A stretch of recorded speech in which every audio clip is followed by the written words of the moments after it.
Setup अगर आप देखिए अमेरिकी बाजारों से अगर आप देखेंगे तो मिक्स सेटअप दिखेगा वहाँ से आपको, क्योंकि आप डाउ को देखेंगे तो जहाँ एक तरफ डाउ ने रिकॉर्ड क्लोजिंग की है, डाउ ने जो रिकॉर्ड बनाया है वो 50,188 का बनाया है और उस रिकॉर्ड पे डाउ की जो है वो क्लोजिंग हुई है।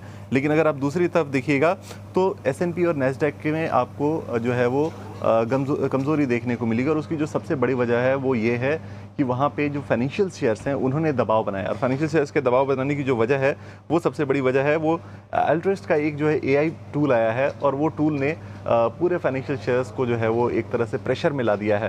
पहले आपको याद होगा एंथ्रोपिक आया था और उसने टेक शेयर्स पे एक प्रेशर डाला था कि लीगल सिस्टम को वो ऑटोमेट कर देगा, लीगल रिव्यूइंग को ऑटोमेट कर देगा। अब ये जो नया आया है अल्ट्रस्ट का, उसके अंदर ये है कि ये हमारी टैक्स प्लानिंग जो होती है ना उसको ऑटोमेट कर देगा। यानी जो महंगे फाइनेंशियल एडवाइजर्स हायर करते थे लोग और उनसे टैक्स प्लानिंग करते थे, एक एक्सक्लूसिव डोमेन था, वो शायद हो सकता है डिसरप्ट हो जाए और उसकी वजह से जो फाइनेंशियल शेयर्स हैं वहाँ पे भारी बिकवाली दिखी और उस बिकवाली की वजह से आप देखेंगे कि S&P 500 और नैस्डैक में कल बड़ी गिरावट वहाँ पे देखने को मिली डिस्पाइट डाउ मेकिंग अ रिकॉर्ड हाई।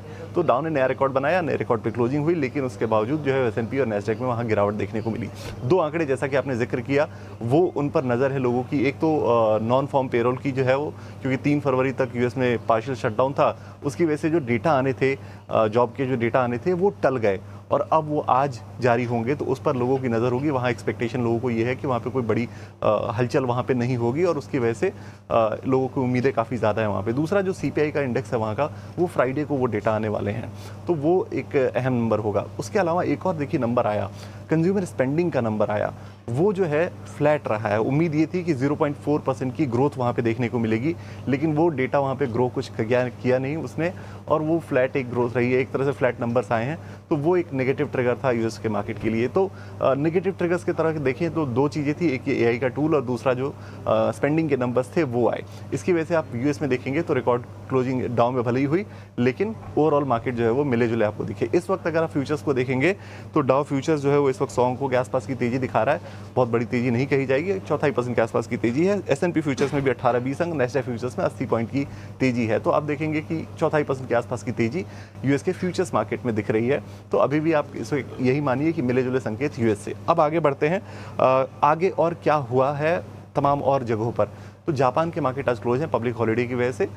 उसके अलावा कॉस्ट भी अगर आप देखेंगे कोरिया के मार्केट को, साउथ कोरिया के मार्केट को, तो वहाँ 0.5% की तेजी लगातार रनअप एक दिखा रहा है। वो जो इन्वेस्टर्स की नज़र है ना वो है चाइना के डेटा पर। चाइना का जो डेटा आने वाला है उस पर सबसे ज़्यादा लोगों की नज़र है। चाइना के जो महंगाई के आंकड़े हैं उसको लेकर लोगों की उम्मीदें काफ़ी ज़्यादा है, जो इन्वेस्टर कम्युनिटी की उम्मीदें काफ़ी ज़्यादा हैं। तो उन डेटास पे लोगों की नज़र रहेगी, एक चाइना का ही आंकड़ा। अब अगर बात करें तमाम अन्य फैक्टर्स की तो गोल्ड आप देखिए कल 1% की गिरावट आई थी, आज फिर वापस जो है वो 0.5% की रिकवरी वहाँ देखने को मिल रही है। कल 2% के आसपास गिरावट सिल्वर में आई थी, आज 1% की वापस रिकवरी देखने को मिल रही है। सिंपल सी चीज़ है कि यूएस के आंकड़ों के पहले थोड़ा एक असमंजस की स्थिति है इन्वेस्टर्स में और उसका असर आपको गोल्ड और सिल्वर पे भी देखने को मिल रहा है। इस वक्त के अगर आप भाव देखेंगे तो $5,060 प्रति आउंस के आसपास कॉमेक्स पर भाव गोल्ड के हैं और 81-82 के बीच में सिल्वर जो है वो लगातार झूल रहा है। तो ये कॉमेक्स पर गोल्ड और सिल्वर के भाव है। ब्रेंट क्रूड आप देखिए, यूएस और ईरान के बीच जो बातचीत हुई थी उसका कुछ कंक्लूजन नहीं निकला और जब तक वो कंक्लूजन निकल कर नहीं आता, कुछ एक क्लियर लाइन नहीं मिलती, तब तक ब्रेंट जो है वो कोई डायरेक्शन तय नहीं कर पाएगा।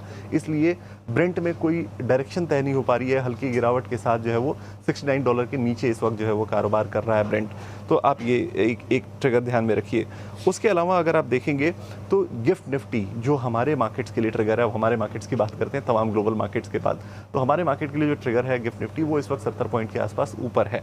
तो एक पॉजिटिव साइन दिखा रहा है, एक पॉजिटिव ओपनिंग के साइन दिखा रहा है, क्योंकि एशियन मार्केट्स ने जो यूएस की टेंशन है उससे कोई लगाव रखा नहीं है, उसको एक तरह से उन्होंने किनारे लगा दिया है और एशियन मार्केट्स चल रहे हैं। तो ऐसे में गिफ्ट निफ्टी भी जब पॉजिटिव संकेत दे रहा है तो हमें ये उम्मीद करनी चाहिए कि इंडियन मार्केट आज पॉजिटिव नोट पर खुलेंगे। उसके अलावा अगर आप कल के ट्रेड को याद करें तो कल भले ही एक रेंज में कारोबार था, कल वीकली एक्सपायरी भी थी, एक रेंज में कारोबार था, लेकिन मार्केट जो है वो मजबूती के साथ बंद हुआ। आप अगर लार्ज कैप्स को देखेंगे या फिर ब्रॉडर इंडाइसेस को देखेंगे तो वहाँ पर मजबूती के साथ बंद हुआ। तो उम्मीद ये की जानी चाहिए कि भले ही अमेरिका से थोड़ी बहुत परेशानी है लेकिन एशियन मार्केट मजबूत है और सेटअप ओवरऑल हमारे लिए पॉजिटिव है, गिफ्ट निफ्टी पॉजिटिव है। तो आज अच्छे नोट पे जो है वो मार्केट की शुरुआत होगी और अच्छी ट्रेडिंग होगी, ये उम्मीद की जानी चाहिए। जी।